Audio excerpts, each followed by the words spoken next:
तुमचं अजून एका मिनी ब्लॉगमध्ये स्वागत आहे. आणि 111 म्हणजेच 111 नंबर ऑफ डेली ब्लॉग हा आहे स्टोन चॅरिएट, जो की आहे 50 रुपीजच्या नोटवर. हे आहे विरूपाक्षा टेम्पल, जे तुम्ही बघताय ते. आणि हा एलिफंट पण तिकडेच होता.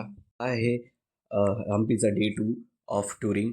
आणि काय काय प्लेसेस आहेत ते मी तुम्हाला सांगेन. हे हनुमान टेम्पल आहे आणि हे शिव टेम्पल आहे, जे की अंडरग्राऊंड आहे पाण्यामध्ये.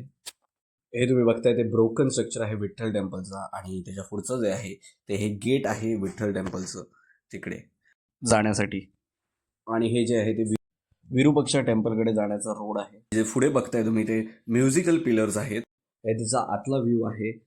आणि बाहेरचे व्ह्यूज तुम्हाला दिसतील, सिनेमॅटिक व्ह्यूज. हे बघा, बाहेरनं काही असं दिसतं आणि काही क्लोज शॉट्स आणि काही दूरचे शॉट्स वगैरे पण काढलेले आहेत, ते तुम्हाला दिसतील. हे जे तुम्ही बघताय ते विठ्ठल टेम्पल आहे तिकडचं. व्लॉगच्या सुरुवातीला तुम्हाला गेट दाखवलेलं तेच सगळं इकडे स्टोन कार्विंग्स ते बनवलेलं आहे. आणि हे जे आहे ते इव्हनिंगचा सनसेटचा सीन आहे, जो की श्री मल्ल्यवंता रघुनाथा टेम्पलचा आवारातला हे काढलेला सीन आहे. आणि हा इथेच आपला सेकंड पार्ट हम्पी सिरीजचा संपतो. आणि जो लास्ट पार्ट असेल तो उद्या येईल. आणि 3 पार्टमध्ये आपण कन्क्लूड करू हम्पी सिरीज. आणि अशाच इंटरेस्टिंग व्हिडिओजसाठी सबस्क्राईब करून ठेवा. बाय.